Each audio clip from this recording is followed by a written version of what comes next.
Bem, José Vitor, vamos agora continuar com Marcelo José Ribeiro Vieira. Bom, mais uma vez eu quero dizer boa noite aos professores, aos colegas. É uma satisfação muito grande estar aqui com vocês, dividindo essa mesa de debates literários. E gostaria muito de pedir, se vocês pudessem, até se for por áudio, eu não vou me incomodar nem um pouquinho, de quando bater 15 minutos, vocês me avisarem para eu ir encerrando a minha fala. Não vou me chatear de forma alguma, até pelo contrário, porque eu vou me distraindo e vou falando demais, e como todo pesquisador é apaixonado pelo seu tema, eu posso ir falando, e às vezes não complica. E por eu ser tão apaixonado e já ter feito apresentações, e por já pesquisar o meu tema já há muito tempo, eu venho desde da especialização em literatura brasileira, estudando as poéticas dos poetas oitentistas de rua, urbanos, que levaram suas artes para as ruas. Então, de tanto que eu já lido com esse tema, eu posso me exceder. Então, gostaria, por favor, que alguém, eu não vou me chatear, me avisasse, tá? Vou ser muito Ok, grato, aliás. Marcelo, nós vamos avisá-lo. Tá legal, muito obrigado, hein? O nome do meu, como eu falei, eu venho estudando isso há muito tempo, desde a especialização, passando pelo mestrado. Hoje eu sou doutorando em literatura brasileira também na UERJ. Sou poeta também, sou artista. Digo isso porque é importante, porque descobri essa temática convivendo com poetas de outras gerações precedentes à minha, e me chamava muita atenção a necessidade grande que eles tinham de teatralizar e a cobrança que era feita para que eu teatralizasse também meus poemas e não lesse num livro esses poemas, né? Porque eles achavam que ler o livro as plateias seria maçante para essas plateias.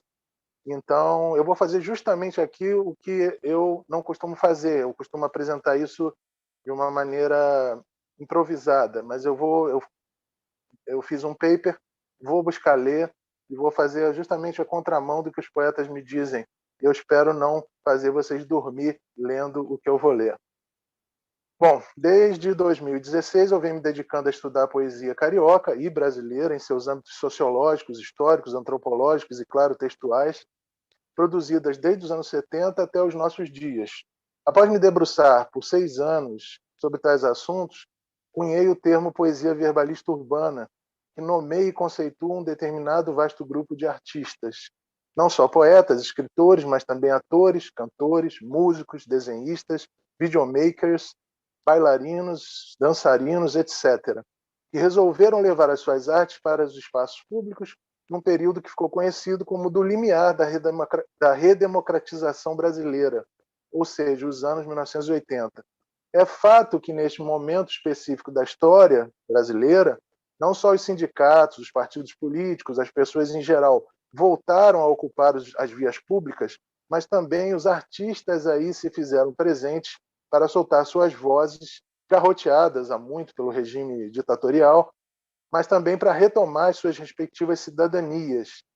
Foi nesse contexto que se tornou cada vez mais usual a ocorrência de verdadeiros saraus, na época chamado de recitais, bem no meio de comícios e em outros lugares inusitados, como praças, praias, vagões de trem, metrô, igrejas, shoppings, escolas, etc. E também na universidade, bastante. Na universidade eles se apresentavam. Não à toa, o lema adotado por esses poetas verbalistas urbanos dos anos 80 era, entre aspas, né, abre aspas, todo artista tem de ir aonde o povo está, fecha aspas.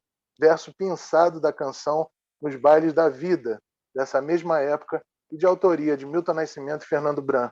A proposta principal desses artistas era justamente buscar plateias cada vez maiores para com elas criar uma sinergia e um dialogismo tais que se conseguisse levar a esses públicos não só as discussões políticas do momento, mas a literatura e as outras artes, um processo que também conceituei em meus estudos como sendo, neologisticamente falando, da deselitização, ou, como eles chamavam na própria época, popularização das artes, não só da poética, não só do canto, mas das artes em termos gerais.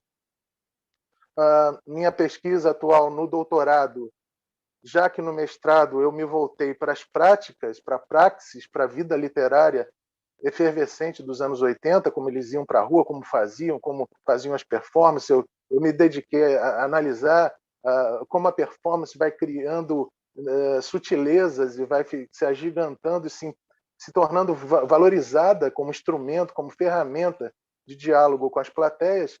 No doutorado, agora, eu estou mergulhado mesmo nos textos, na produção, não mais nas práticas, não mais o que estas práticas proporcionaram de diálogo, de democratização, de trocas.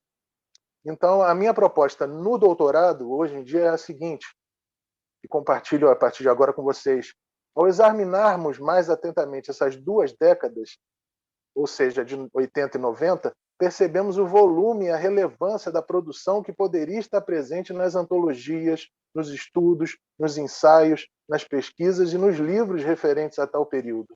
Boa parte, de certa maioria dos pesquisadores da poesia dos anos 80 e 90 vai definir, quase num coro uníssono, o perfil do poeta carioca e brasileiro de então como sendo de um artista culto, preparado, grande conhecedor das técnicas poéticas, rigoroso com sua escrita, caprichoso com a condução de sua obra.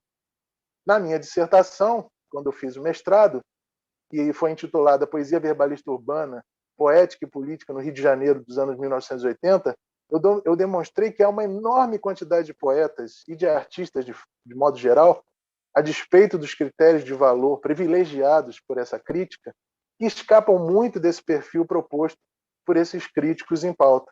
A começar porque se trata de uma poesia de caráter, sobretudo, oralizante e feita, não exclusiva, mas principalmente pensando em performances em espaços públicos. Na tese que agora eu estou formulando, estou escrevendo, eu pretendo levar adiante com mais vigor e alcance a revisão desse cânone. A proposta de revisar esse cânone, de colocar novos nomes, de colocar outros textos. Porque se a gente for pegar as antologias dessa época, que se dedicaram, e que não são muitas, se não me engano são 2 só, nós vamos ver só a poesia discursiva, a poesia em versos, e vamos ver que foi ignorado uma grande produção de poesia visual e uma grande produção de poesia popular, poesia de rua, poesia híbrida, que misturava visualidade com discurso. Então, tudo isso escapa, na minha visão, é perceptível nas antologias que se pega nesse momento para se analisar. Na minha tese, vai investigar as produções textuais e performáticas de 3 grupos, pelo menos a princípio, né? A gangue pornô, que criou o chamado movimento de arte pornô oitentista, né? O Mimbaquera, que mesclava poesia, dança, música, teatro, e o Poça d'Água, que foi responsável pelo sarau itinerante, ia de praça em praça. Esse sarau chamava-se Passa na Praça, que a poesia te abraça. Tais escolhas se justificam por entendermos que esses 3 grupos, bastante ativos nas décadas de 80 e 90 do século passado, ilustram muito bem o que nossa pesquisa pretende resgatar, ou seja, são produções poéticas e artísticas, num sentido mais lato, que têm ficado à margem de reconhecimentos, têm ficado esquecidas ao lado da historiografia crítica, que fixa, ao longo do tempo, obras e autores representativos de cada uma das épocas, né? E tal como na minha dissertação, na tese eu vou buscar livros, materiais originais, porque há pouca documentação, há poucas obras lançadas, porque eram poetas que foram também eram muitos poetas remanescentes daquela poética marginal do livro feito de forma mais artesanal, de forma fora das editoras, sem registro. Então, há uma dificuldade muito grande de eu achar material para trabalhar. Mas, como eu tenho contato com muitos desses artistas que hoje ainda circulam pelo meio poético, eu tenho conseguido trabalhar com materiais originários, né, primários, né, fontes primárias. Durante a década de 80 do século passado, o Rio de Janeiro, mas não só o Rio, a gente vai ver esse tipo de movimento acontecer poético na Bahia, com um movimento chamado Poetas na Praça. Eles se apresentavam lá na Praça Castro Alves. Por exemplo, nós vamos verificar em Brasília. Brasília não tinha só o Rock Brasil, né, efervescente, tinha também Nicolas Ber, tinha todo um conjunto de poetas produzindo poesia e publicando em pequenas editoras. A gente tem que ver que, nesse momento, uma palavra que ganha muita importância vai se chamar coletivização, arte coletiva, apresentação coletiva, coletivos poéticos. É a época do coletivismo.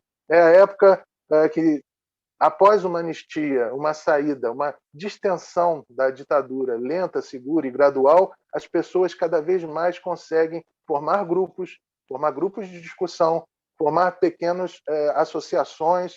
Enfim, a sociedade brasileira como um todo, não só politicamente, partidariamente, em sindicatos, mas estava se organizando. Então, essa era a tônica da época. Não escapou disso também as artes. Carlos Alberto Messider Pereira, importante pesquisador desse momento, vai ter um ensaio chamado Novo Network Poético 80 no Rio de Janeiro, e ele vai dizer o seguinte: Rio de Janeiro, anos 80, segunda metade do século, no ar, depois de muitos caminhos e descaminhos, um certo clima de esperança mesclado com uma dose talvez excessiva de euforia. E a poesia, mais uma vez sintonizada com seu tempo, vive o que parece ser um novo boom. Pelo menos é o que se diz na imprensa, nos bate-papos de bar, e como não podia deixar de ser na praia. Então, a gente percebe que a poesia, as artes em geral, não só no Rio, volto a frisar isso, mas no Brasil como um todo, há movimentos também, eu não disse antes, mas digo agora, na região norte do Brasil também tem muitos grupos, se a gente pode chamar de pós-marginais, né, que estão se manifestando, estão produzindo, estão lançando livros por pequeninas editoras que eram formadas por esses próprios artistas. Eles mesmos, coletivamente, formavam essas editoras, lançavam poetas novos e, coletivamente, uns iam lançando os outros, assim por diante. Então, na minha pesquisa, o que eu percebo é que existe uma grande quantidade de material. Esse material todo é de boa qualidade, merece ser antologizado? Não, mas uma grande parte desse material tem toda uma característica de, como eu vou dizer, por que não esse material não entra no cânone? Por que ele está alijado do cânone? Então, essas problemáticas, por que esse material não está presente no cânone oitentista, são todas problemáticas que entram na minha pesquisa, né? Eu acredito, sim, que há uma grande injustiça com essas vozes, esses poemas, esses produtos artísticos que não foram colocados. Existe uma escolha da crítica em geral, uma escolha por traçar um desenho do poeta 80, como eu já falei, um poeta preparado, um poeta que deixa o desleixo da poesia. Isso é o que diz a crítica, né? A crítica vai dizer que o desleixo da geração, a geração da poesia marginal é sempre descrita como desleixados, né? Não, desleixo, Leminski falou muito nisso. Não, tinha essas restrições. Leminski era uma cria do concretismo brasileiro, então ele tinha toda essa parte do tal desleixo, incomodava ele. Porém, num ensaio que ele lança num livro chamado Ensaios e Anseios Crípticos, ele vai dizer assim: bom, esse desleixo não me interessa, mas a comunicabilidade desses poetas me interessa. Foi aí que Leminski começa a perceber e vai trabalhar na obra dele toda uma questão de comunicabilidade, de, vamos poder chamar assim, de talvez de uma popificação da poesia. Não é à toa que Leminski vai grafitar nos muros da cidade seus poemas, não é à toa que ele vai fazer poemas também influenciados pela linguagem jornalística e pela linguagem do marketing, da propaganda. Ele também trabalhou com propaganda, ele também foi um trabalhador dessa área de propaganda e marketing. Então, isso ajudou a construir uma poesia que, na opinião dele, não deveria ficar incomunicável, deveria ficar dialogando com a sociedade, tendo espaço na sociedade. E isso era um anseio oitentista, um anseio que nasce nos 80, não, nasce nos 70, com os movimentos, Nuvem Cigana, e todos aqueles movimentos já coletivistas que vão ali de meados dos 70 para a entrada dos 80, já começando, e nos 80 a gente vê isso se expandir de uma maneira impressionante, mas cada vez mais essa comunicabilidade que já havia na poesia marginal vai sendo colocada cada vez mais como uma grande necessidade dos poetas.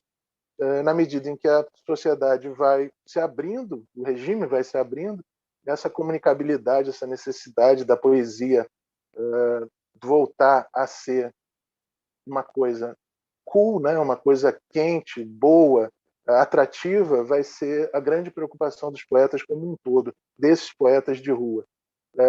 Aquele tal desleixo que a crítica vira e mexe acusa a poesia marginal de ter, na verdade era um jeito de se comunicar, era um jeito de fazer poemas pequenos, poemas rápidos, poemas mordazes, uma poética que falasse o máximo com o mínimo.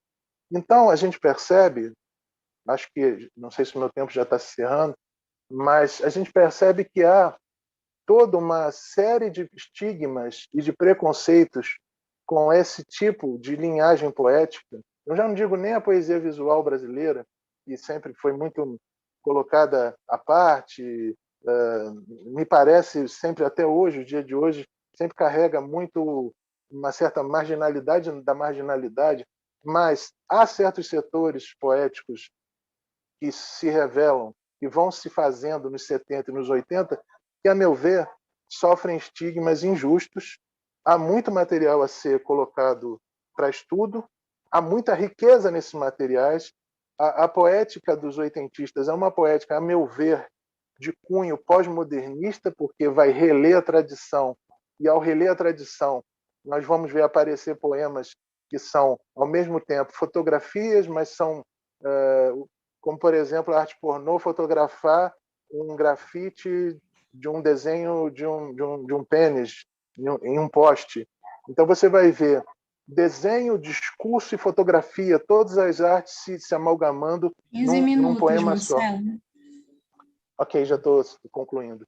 Você vai ver poemas feitos a partir de um exame de eletrocardiograma da mãe de um dos poetas. Então você vai ver todo tipo de uma poética de inventividade, que eu gosto de chamar de poética de invenção, e a criatividade em ebulição que vai aproveitar e vai, por exemplo, digamos assim, trazer o soneto para os anos 80, 90 de uma maneira feita com temáticas da época, do momento, vai uma revitalização do soneto, e de outras formas fixas ou não vão ser trazidas de volta, formando, reciclando, ressignificando formas antigas de se fazer poesia.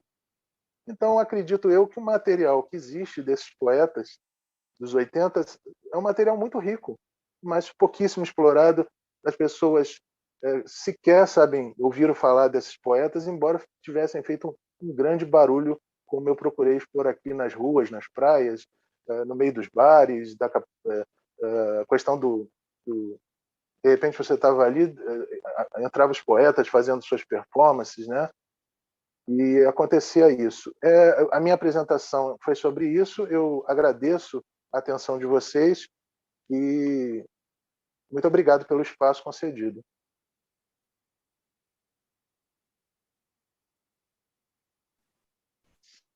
Certo, vamos